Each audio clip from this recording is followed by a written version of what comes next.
Hello! Magandang tanghali sa inyong lahat dyan mga idol.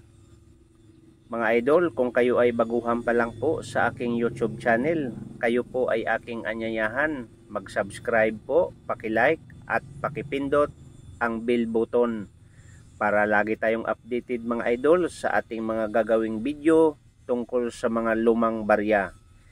Mga idol, ang ating topic ngayon tungkol sa error na barya ni General Antonio Luna. Yan po ang ating topic ngayon, ang 10 pesos coins. So magkaano ba ang halaga ngayon mga idol sa presyo nito pag lalong-lalo na kung error ang barya mo? Okay, yan po ang ating topic ngayon mga idol.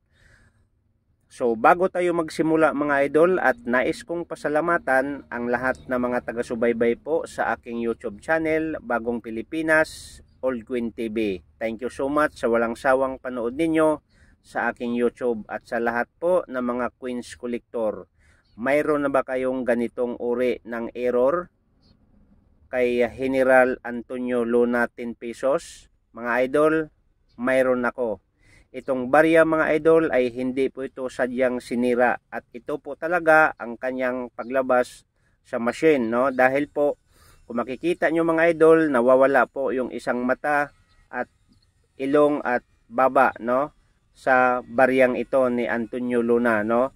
Yan po kung makikita natin, 10 pesos, Republika ng Pilipinas. Yan po ang ating topic ngayon, kung magkano po ba ang halaga sa baryang ito. Dahil po, nag-start po siya noong 1866 hanggang 2016. So yan po ang ating topic ngayon.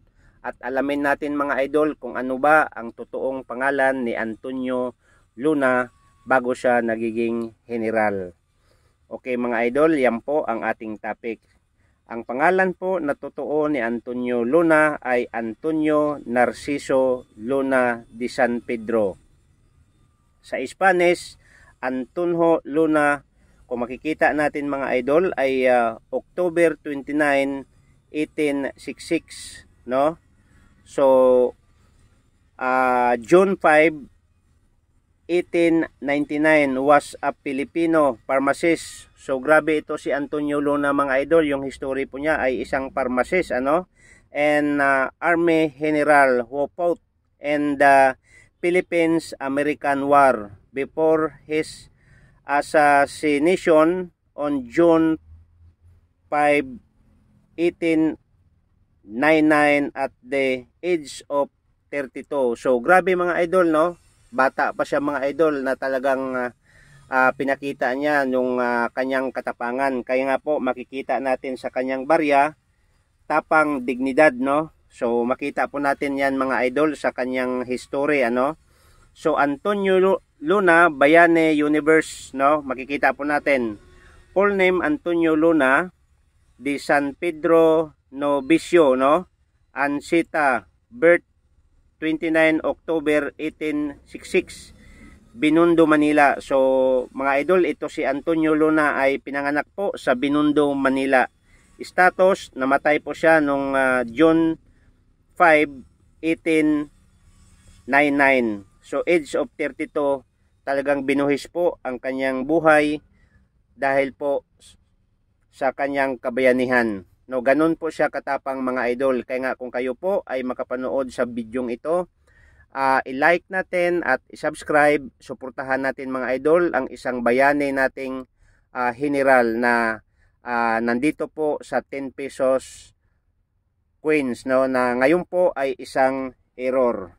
So ngayon mga idol ay puntahan na natin kung ano ba ang description sa baryang ito. Siyempre, nakalagay mga idol ay error coins, General Antonio Luna 1866 hanggang 2016, 150 years commemorative coins po ang baryang ito. And ngayon mga idol ay issue po Philippines, period po Republic of the Philippines 1946, and year po 1866 hanggang 2016, no? So ngayon po ay ang value po niya ay 10 pesos. composition po, bimetallic, aluminum, bronze, sentry, and copper nickels ring. So yan po ang kanyang composition sa baryang ito. Kaya nga pala itong baryang ito mga idol, talagang matibay siya, ano. And ang kanya pong timbang ay 8.7 grams at ang kanyang diameter 26.5 mm at ang kanyang thickness is 2.14 mm. Okay mga idol, ang kanyang mintage is 10 million mintage po. So ibig sabihin, ang baryang ito mga idol ay rare. Pero ang maganda mga idol, error ang hawak kong barya ngayon. So mayroon ba kayong ganito mga idol? At ulitin ko, ako ay bibili pag mayroon kayong ganitong uri ng barya, no? Okay, so 150 years anniversary, no, of Antonio Luna General.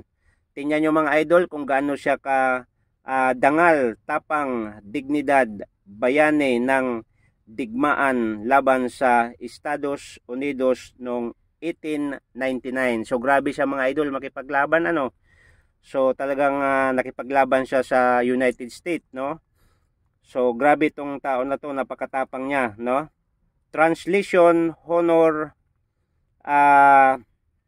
bravery, no, dignity, hero of the war against the United States, 100 years, General Antonio Luna.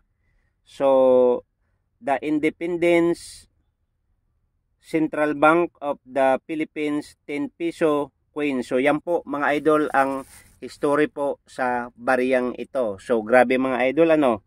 Ang tanong mga idol, magkaano ba ang presyo nito, no? Kung makikita nyo mga idol sa mga iba't ibang uri na mga YouTube, no, mahal po ang kanilang mga presyo, no.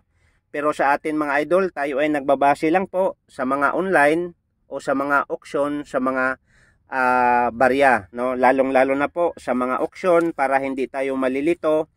So bisitahin po natin ang auction po sa PGS, PCGS auction at NGC.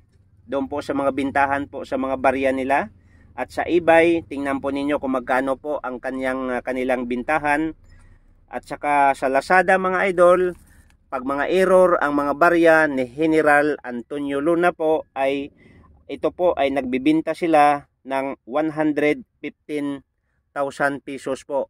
So sa Lazada po yan mga idol, hanapin nyo, no.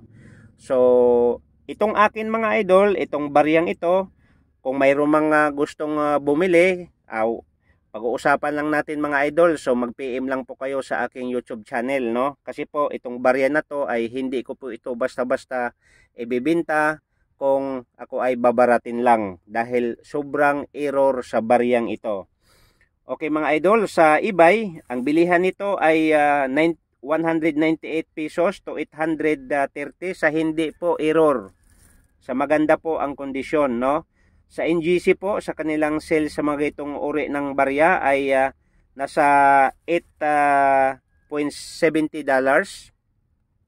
Yan po ang kanilang bintahan sa mga hindi po error, no. Pero sa isang online mga idol, sila ay bumibili ng 8,000, 3,000, no. So mayroon ding bumibili mga idol ng 50,000 po sa mga may mga error.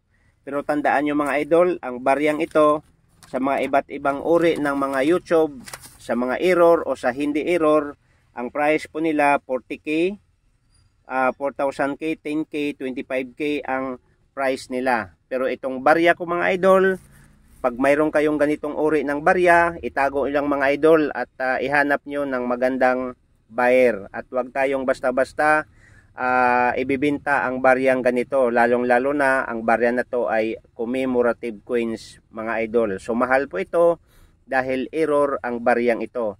So mga idol, kung magustuhan mo tong baryang ito, sa mga lahat ng makapanood nito sa baryang ito, error po ito mga idol at hindi po ito dinikdik para masira ang mukha ni Antonio Luna po, no. Talagang sadya talaga mga idol na nilabas galing sa machine ang baryang ito. So mga idol, maraming salamat, ano. So ulitin ko po, sa Lazada nagbibinta sila ng error kay General Antonio Luna 115K. Itong akin mga idol, kung medyo hindi tayo magkakasundo sa price, ay hindi ko po ito ibibinta kung mura lang po ang bili mo sa akin. So thank you so much, at wag nating kaligtaan mga idol, suportahan ang barya ni General Antonio Luna. So maraming salamat sa lahat ng mga taga-subaybay sa aking YouTube channel. Para makumpleto, isang subscribe at like lang mga idol sa mukha at sa barya ni Antonio Luna, ang isang bayani natin na isang general. So thank you so much and God bless, and see you the next video mga idol.